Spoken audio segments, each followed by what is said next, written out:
Hello guys, स्वागत है आपका कंपटीशन वाला यूट्यूब चैनल पर। उत्तर प्रदेश में भर्तियों का सिलसिला जारी है। तो नई साल में कई सारी नई भर्तियां आई हुई हैं। जैसे कि उत्तर प्रदेश में हाल ही में पुलिस भर्ती आई हुई थी, जिस पर मैंने वीडियो बना चुके हैं। और एक और भर्ती है जिसमें बिना लंबाई के आप उत्तर प्रदेश में पुलिस विभाग में जा सकते हैं। तो उसी का कंप्यूटर ग्रेड ए की भर्ती आई हुई है। हालांकि ये पिछले मंथ ही आई हुई थी भर्ती, लेकिन बहुत सारे स्टूडेंट इसको नहीं समझ पाए कि इसकी एजुकेशन क्वालिफिकेशन क्या है। सबसे बड़ा इसमें पेच फंस रहा है एजुकेशन क्वालिफिकेशन को लेकर के। तो मैं आपको आज क्लियर कर दूंगा कि एजुकेशन क्वालिफिकेशन क्या होनी चाहिए इसके लिए, और इसमें कोई लंबाई की जरूरत नहीं है, फिर भी आप उत्तर प्रदेश पुलिस में भर्ती हो सकते हैं और एक अच्छी पोस्ट पे भर्ती हो सकते हैं। चलिए हम लोग क्लास को स्टार्ट करते हैं, लेकिन अगर आप चैनल पर नए हैं तो चैनल को सब्सक्राइब जरूर कर लीजिएगा और बेल आइकन की घंटी दबाइएगा। अपना राय कमेंट बॉक्स में जरूर दीजिएगा। और मैं छोटे छोटे टॉपिक्स में जो है क्लास आपकी करवाता रहता हूँ। ऐसे टॉपिक्स में करवाता हूँ जो कि बहुत ज़्यादा डिमांडेबल होते हैं और कहीं ना कहीं फैक्ट से आधारित वो क्वेश्चंस बनते हैं आपके। तो ऐसे ही क्लास में लाता रहता हूँ, तो आप लोग इस चैनल को सब्सक्राइब जरूर करिएगा। चलिए हम आज की क्लास को स्टार्ट करते हैं, या फिर आज की भर्ती को देखते हैं कि क्या है। चलिए, तो देखिए ये भर्ती निकाली हुई है उत्तर प्रदेश पुलिस भर्ती एवं प्रोन्नति बोर्ड ने। ठीक है, ये भर्ती आई थी 16 दिसंबर को, ये नोटिफिकेशन आपका आया हुआ था। तो उसी को लेकर के आज हम पूरा एजुकेशन क्वालिफिकेशन क्या होगी उसको लेकर के डिस्क्राइब करेंगे। ठीक है, तो ये है आपकी उत्तर प्रदेश पुलिस में पुरुष एवं महिलाओं के लिए कंप्यूटर ऑपरेटर ग्रेड ए की भर्ती है। कंप्यूटर ऑपरेटर ग्रेड ए की भर्ती है, बहुत अच्छी भर्ती मैं इसको कहूँगा। ठीक है, इसका वेतनमान भी अच्छा है। 5200 से लेकर के 20,200 तक इसका ग्रेड पे है। ठीक है, तो चलिए हम लोग स्टार्ट करते हैं। देखिए इस भर्ती का अगर हम देखें कि कैटेगरी वाइज कितनी भर्ती इसमें है, तो यूआर के लिए आपकी जो भर्ती है वो 545 भर्ती है। ईडब्ल्यूएस के लिए आपके 134 वैकेंसी है। और ओबीसी के लिए आपकी भर्ती जो है वो 364 अर्थात 364 वैकेंसी है। अनुसूचित जाति के लिए 283 वैकेंसी है, अर्थात एससी के लिए 283 वैकेंसी है, और एसटी के लिए आपकी 26 वैकेंसी है। ये तो रहा आपका वैकेंसी का जो विवरण है। इसमें 1352 कुल वैकेंसी है। देखिए पिछली बार जो वैकेंसी आई थी वो 900 कुछ आई हुई थी, जिसका अभी हाल ही में क्या हुआ है, टाइपिंग टेस्ट हुआ है। ठीक है, बहुत कम इसकी कट ऑफ जाती है, ये याद रखना। जिन लोगों के पास ये क्वालिफिकेशन है मैं बता रहा हूँ उसको जरूर देख लीजिएगा। अगर आपको कोई भी डाउट है तो कमेंट करके जरूर बताइएगा, मैं आपको जरूर उसका सजेशन दूंगा और किस तरीके से आप निकाल सकते हैं। क्योंकि मैंने इस बार ये दोनों वैकेंसीज का रिटन क्वालिफाई किया हुआ है, चाहे वो कंप्यूटर ऑपरेटर का हो चाहे फिर वो आपका एएसआई का हो। ठीक है, तो चलिए इसकी टाइपिंग हाल ही में हो चुकी है। अब ये नई वैकेंसी आ गई है, तो आप लोगों के लिए ये अपॉर्चुनिटी ये बहुत ज़्यादा है। चलिए इसको हम एक एक चीज़ को समझते हैं। कंप्यूटर ऑपरेटर ग्रेड ए के पद की भर्ती के लिए पुरुष एवं महिला अभ्यर्थी पात्र होंगे। तो इसमें मेल एंड फीमेल दोनों अभ्यर्थी इसमें डाल सकते हैं। परीक्षा के पूर्व किसी भी समय रिक्तियों की आपूर्ति, चलो ये उनके लिए है, भर्ती बोर्ड के लिए है। चूंकि ये भर्तियां कभी भी बढ़ा घटा सकते हैं। पिछली बार भी इन्होंने 200 वैकेंसी के करीब कंप्यूटर ग्रेड ए में बढ़ाई हुई थी, तो ये बढ़ा भी सकते हैं। ठीक है, घटाने का तो कोई ऑप्शन नहीं है, लेकिन बढ़ा ही सकते हैं। चलिए अब देखते हैं कि ये कब से आवेदन हो रहे हैं और कब तक आवेदन होंगे। तो ये ऑनलाइन आवेदन आपके 16 दिसंबर 2025 से स्टार्ट हैं और हो भी रहे हैं, जिसकी अंतिम तारीख है 15/1/2026। तो आप 15/1/2026 तक इसका आवेदन कर सकते हैं। लगभग आज से 14 दिन बचे हुए हैं। आवेदन शुल्क जमा करने की तिथि भी वही है। ठीक है, और अगर आप कोई करेक्शन वगैरह कर सकते हैं तो 18/1 तक आप करेक्शन भी कर सकते हैं। चलिए अब देखते हैं कि आवेदन शुल्क क्या लगने वाला है। तो नॉर्मल यूपी पुलिस की जो भी भर्तियां आती है उसमें आवेदन शुल्क जो है वो ओबीसी ओबीसी ईडब्ल्यूएस और सामान्य वर्ग के लिए 500 रुपये रहता है। और वही अगर हम बात करें अनुसूचित जाति और अनुसूचित जनजाति के लिए जो फीस रहती है वो आपका 400 रुपये फीस इसमें रखी जाती है। तो इसमें कोई कंफ्यूजन नहीं होना चाहिए। अब आते हैं सबसे बड़ी बात है इसमें शैक्षणिक योग्यता को लेकर के। बहुत सारे स्टूडेंट हैं जो कंफ्यूज हैं कि सर मैंने ये किया है, क्या मैं कर सकता हूँ, क्या मैं ये डाल सकता हूँ फॉर्म। तो सबसे बड़ी इसमें कंफ्यूजन होता है कि जो शैक्षणिक योग्यता को लेकर के, एजुकेशन क्वालिफिकेशन को लेकर के, और बहुत सारे स्टूडेंट इसमें फॉर्म नहीं डाल पाते हैं क्योंकि इसकी कट ऑफ भी बहुत कम ही जाती है, क्योंकि पेपर अच्छा खासा लेवल का आता है और इसमें अलग सिलेबस होता है। मैं इसका सिलेबस भी डिस्कशन करूंगा। तो जो लोग भी इस बैकग्राउंड से हों, मैं जो एजुकेशन क्वालिफिकेशन बताऊंगा तो वो लोग जरूर इस वीडियो को देखिएगा। मान्यता प्राप्त बोर्ड से इंटरमीडिएट परीक्षा भौतिक शास्त्र एवं गणित विषय में 7 उत्तीर्ण हो। तो सबसे पहली बात इसमें इन्होंने बताई है कि आपके पास पीसीएम से 12th होनी चाहिए। पीसीएम मतलब फिजिक्स केमिस्ट्री और मैथ के साथ आपकी क्या होनी चाहिए, गणित विषय और भौतिक शास्त्र अर्थात फिजिक्स और मैथ के साथ आपकी क्या होनी चाहिए, इंटर होनी चाहिए। तो पहली शर्त इनकी ये है। दूसरी क्या है, भारत सरकार के electronic educated and in computer and communication विभाग से कंप्यूटर में ओ लेवल की परीक्षा, देखिए अब इन्होंने ओ लेवल मांगा हुआ है, या सरकार द्वारा उसके समकक्ष मान्यता प्राप्त कोई अन्य परीक्षा उत्तीर्ण होना आवश्यक है। अब यहाँ पे सबसे बड़ा पेच फंस रहा है। पहली तो योग्यता लगभग सभी लोग समझ जाते हैं कि हाँ पीसीएम में अगर इंटर है तो डाल सकते हैं। दूसरी योग्यता इन्होंने बताई है या तो आपके पास ओ लेवल हो या फिर इसके समकक्ष हो।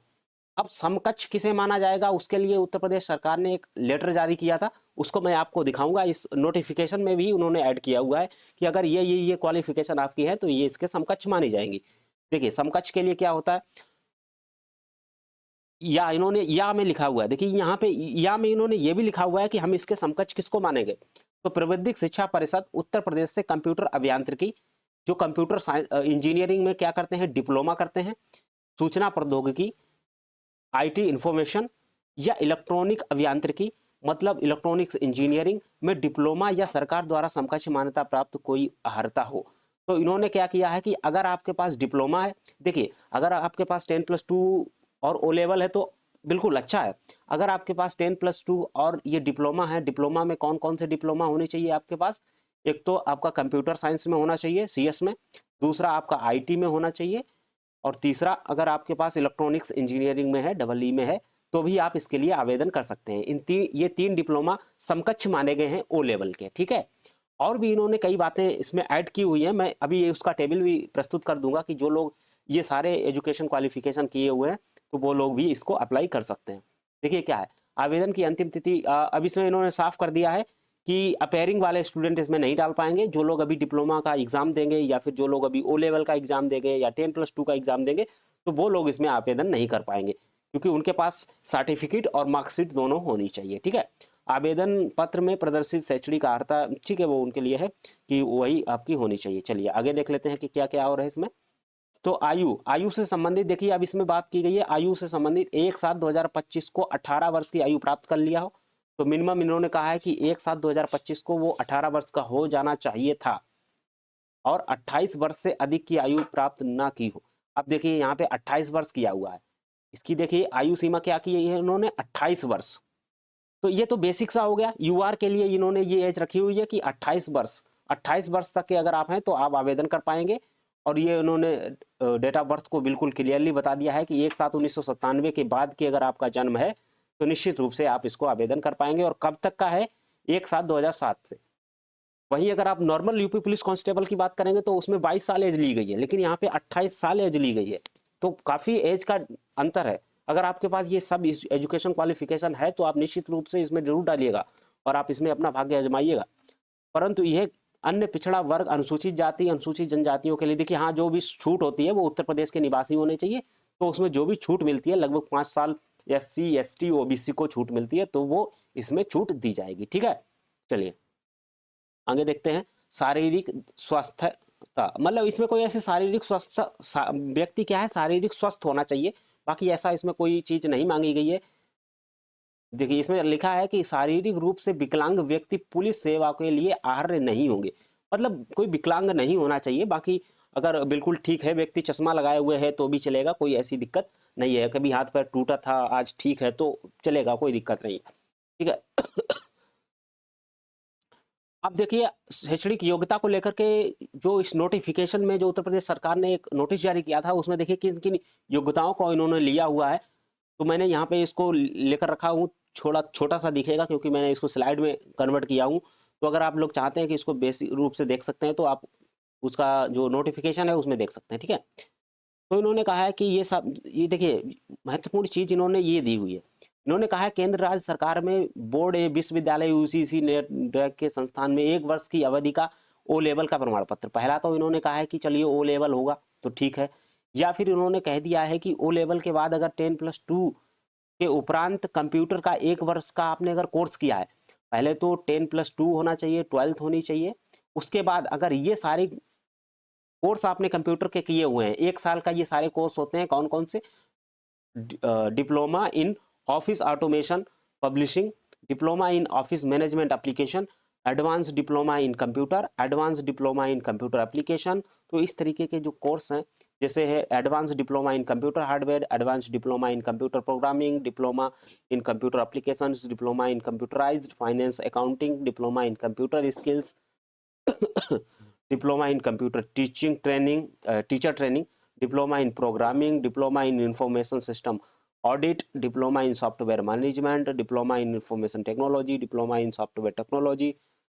Diploma in desktop publishing, master diploma in computer application और master diploma in computer information and system management. इसके साथ साथ देखिए diploma in modern office management and secretarial practice, और लिखा है continuous integration system networking course, advance diploma in computer software technology, advance diploma in hardware networking और advance diploma in information technology automation data processing course, advance diploma in software engineering all India trade test, ठीक है।